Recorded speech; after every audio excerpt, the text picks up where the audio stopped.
is going on, everybody? Welcome back to the channel. Well, I'm at Cypress Lawn again. Actually, on that last video, I was talking about the tour and what I learned. While we were on that tour that day, I actually learned a couple of more things that I knew and I didn't know at the same time. A lot of you guys ask me how much some of these, these private mausoleums cost to build. Well, on the tour, there was one in particular that they were talking to us about, and it was the Kalmanovitz family, Paul Kalmanovitz. He was owner of, I think it was called the General Brewing Company in San Francisco, and he owned part of, or had his hand in, like Falstaff beers, Pabst Blue Ribbon, those brands. I'm sure you've heard of Falstaff, Pabst Blue Ribbon. In addition to owning the brewing company in San Francisco, he had, his hands in there too. And he died back in the 80s. I think it was 87 he died. And they were talking about the family mausoleum that he had built, or the family had built, and how much it cost, and how much the land cost, and the structure that the land is on. So we're going to go down there and check it out. It is a sight to behold. And I'll tell you a little bit more about this mausoleum, and maybe we'll take a look inside when I get down there. This is it right here, the Kalmanovitz family, Paul, and I do believe his wife is in there as well with him. This area here is just awesome. It's beautiful. It's pretty spacious. It's up on the hill here, right in the front, by the front gate down there. There's those archways, the legendary archways of Cypress Lawn here. And here's the mausoleum. Now, on the tour, they had said that the land that this mausoleum was on cost $2.5 million. The land, just a plot of land that we're sitting on here. This little square, it's not real little, it's pretty spacious. $2.5 million for the land. Now, how much did the mausoleum cost to build? Anybody want to guess how much this, back in the 80s, 86, 87, whenever it went up, roughly, how much this cost? I'll give you guys a few seconds to throw out your answers. Should I play the Jeopardy theme?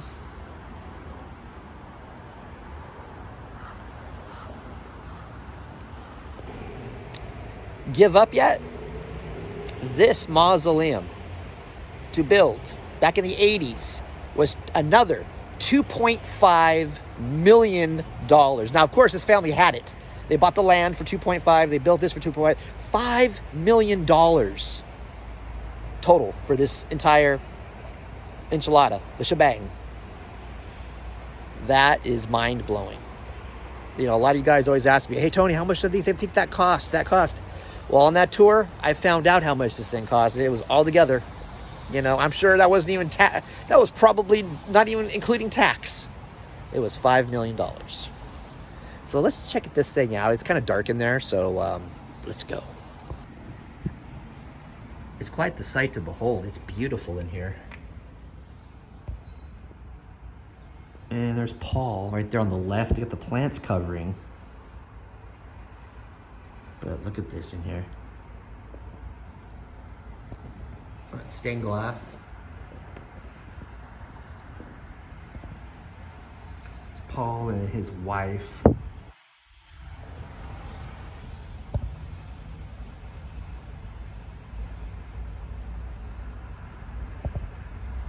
Those beautiful blue chairs inside to sit for the family to sit on.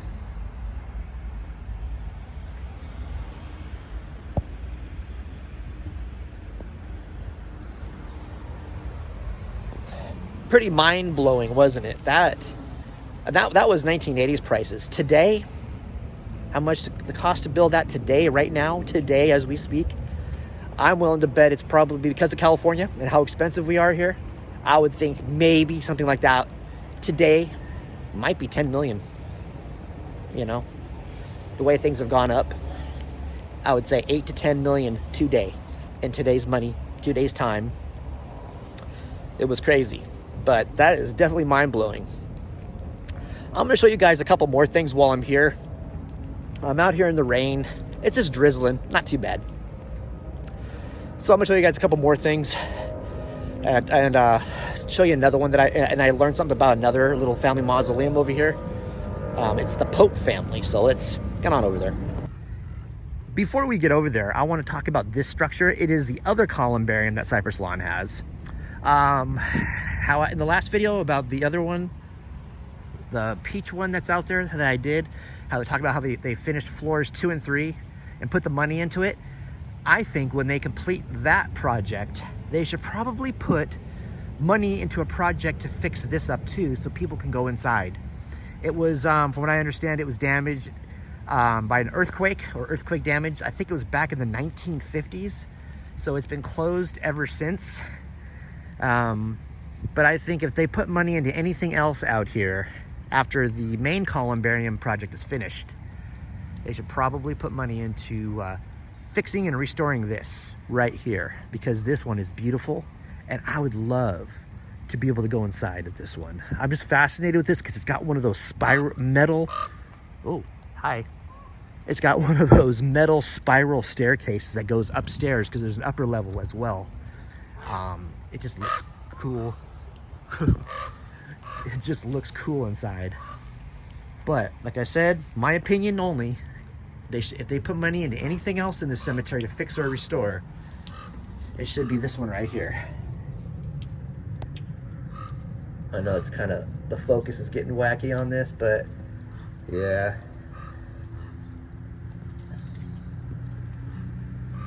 Beautiful. It's gorgeous. Hard to see inside because there's a glare on that plexiglass. But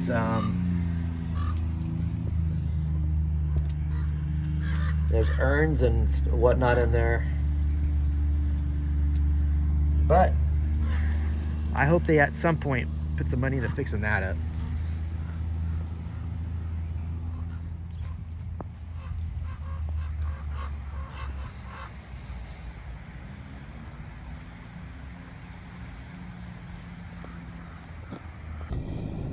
So the next mausoleum I'm going to show you that I learned a little something about on the tour was the mausoleum of the Pope family. Andrew Jackson Pope.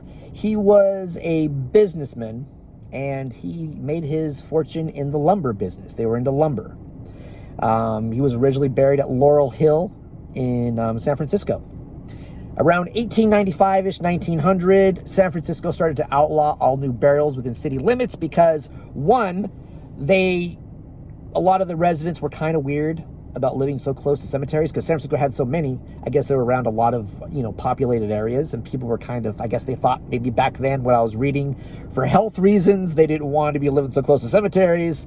And for two, San Francisco themselves realized we got a lot of prime real estate here that we want to develop. So we want no new burials within the city limits. Now, on top of that, what they did was also contact families because they basically started to evict the current burials in San Francisco too. I think they contacted the families and it was like a $10 fee to move their loved ones' remains to Colma, because that's when they decided, okay, Colma, it was a big, vast land area. They started building cemeteries out here for that reason, for the new burials and to evict the old burials out of San Francisco and bring them here to Colma. That's where all these cemeteries came from. So basically, Andrew Jackson Pope's family mausoleum was originally at Laurel Hill Cemetery in San Francisco. It was disassembled and brought here to Colma. We're going to go look at this thing. This thing is massive. I mean, imagine them having to disassemble this thing and bring it out here. That is insanity. Let's go over there and take a look at it. Now, originally, this mausoleum was built at Laurel Hill Cemetery in San Francisco. It was built in the 1870s. And then I think it was about 1895. It was disassembled and brought here to Colma. pretty good size. And they had to take all this apart. Now, out front of the front doors here, I think it was pineapples on either side. It is a symbol of welcome. These pineapples are a symbol of welcome.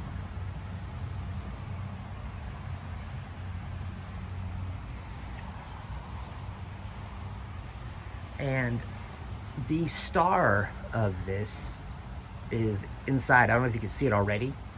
The stained glass that is inside this thing. It is still in pristine condition. From what I understand, original glass still. And it's back there. And during certain times of day, like in the early morning when the sun is behind it shining through, it looks way more spectacular than it does now. And this is still pretty spectacular.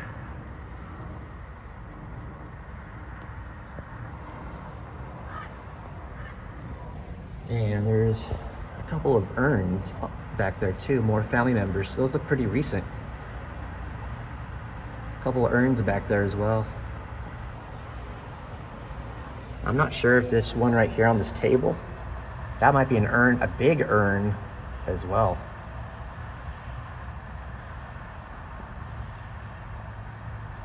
But look at that.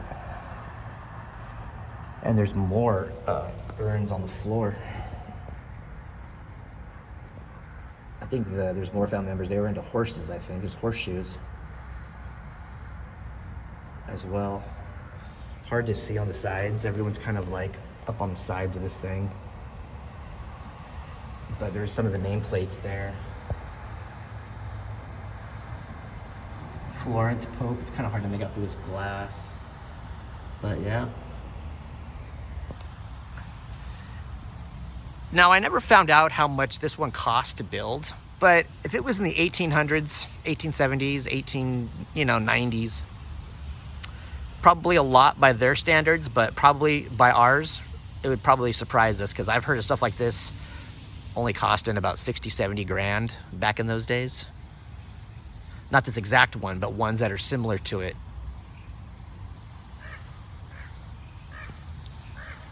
Now, before I bug out of here, I'm just gonna go around and look at a couple little other mausoleums around here that are interesting, that have always caught my eye. I've shown them before, but I thought, well, what the hell, if I'm filming a video, I might as well, film a little bit more for you guys to watch. I don't know when you're gonna see this video. You might be seeing it after the first of the year, and if you do, Happy New Year. Hope everybody had a great one. So let's check out the Coleman family here. It was another businessman family, the Colemans.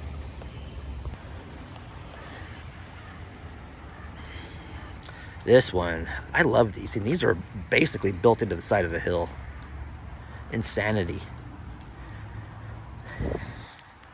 Now this one's got mesh over the bars, so I'm not sure how well this is going to translate, especially on a cloudy day. Yeah, it's not translating out very well. Yeah, but hard to see on a cloudy day, but look at the door. It's beautiful.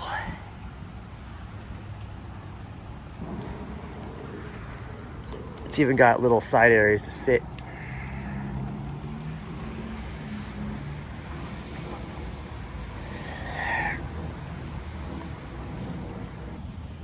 The Van Bergen family, I think they owned, what was it? Oh my goodness, my memory serves me correctly. They owned a dry goods business, I think in San Francisco. If my memory serves me correct. But it reminds me kind of one of those Hobbit houses. And the one thing about this thing is, every time I come here, no matter what time of year it is,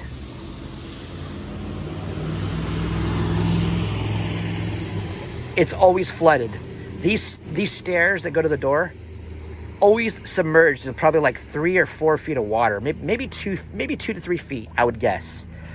I can only imagine what kind of nightmare is going on inside there, being that it's constantly flooded.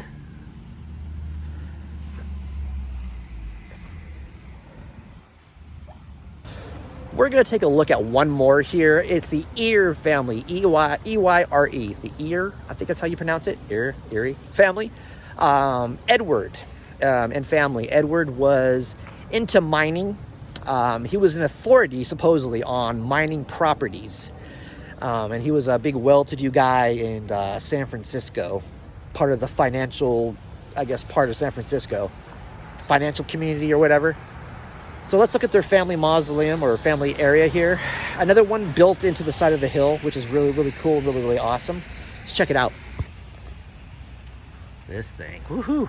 Look at this. Takes up a lot of space.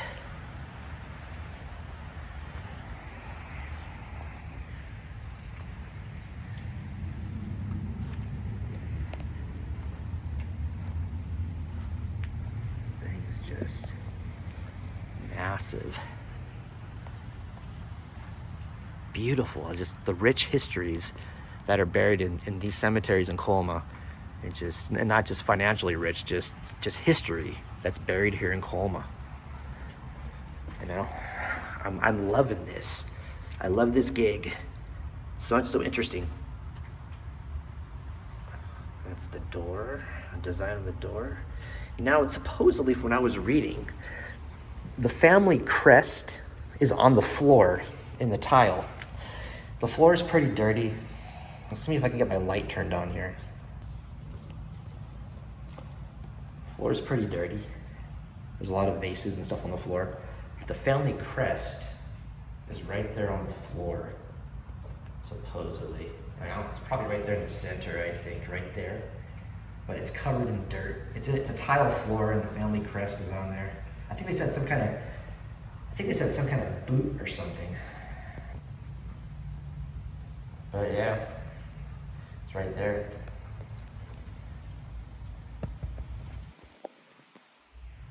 There's Edward Ingle here. August 9th, 1823, died January 15th, 1899. And right below is his wife, Mary Tutt. And she was born November 19th, 1835, died July 13th, 1900. And just over the years, vases and whatever have been left in here. There's other people. Dean, October 13th, 1894, died January 17th, 1978, actually, that right there. Ooh, that's a fairly recent one.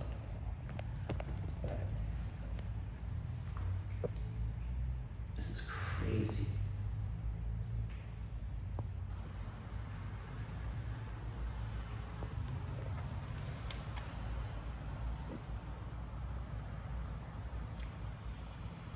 But there you go. And that was it, guys. Thank you all so much for watching. I was really curious to show you those other two in the beginning, and then I thought, after I showed those, I thought that's not gonna be a very long video. So I decided to show you a couple more, kind of throw a couple bonus ones in, like this one and that one on the other side of me, to kind of give you more to look at, more to talk about. Thank you all so much. Bring on 2023, new adventures in store. I'm not going to divulge what I'm going to do exactly yet, but I have a few things in my pea brain swirling around that I want to do. Yes, I want to get the show on the road and, you know, get on to Los Angeles and see some of those cemeteries and maybe do a road trip, like a 4 or 5 day road trip. Well, it's not going to take me 5 days to get to Los Angeles, but I'll be out in the Los Angeles area for 4 or 5 days filming, and maybe along the way, as I'm driving to LA, I can stop and maybe see some cemeteries that I, you know, can look up. So guys, that and a couple other things that's swirling around in my pea brain. I'm just not going to divulge them just yet. But thank you all so much. If you guys would like to support the channel, I do have a Patreon and I do have YouTube memberships. The links to those are in the description box below the video. Not required at all. Just for the people who, you know, want to support the channel, support the cause, to help fuel the adventures. I have those links in the description box below. Anyway, guys, if you like this video, give it a thumbs up. Did I say that yet? I don't even know. It's raining now. It's raining harder. Give this video a thumbs up. And if you're new, hit the subscribe button and click that bell icon so you'll know when I upload something, like on a rainy day like this. All right, guys, I'll talk to you soon. And peace out. Stay dry.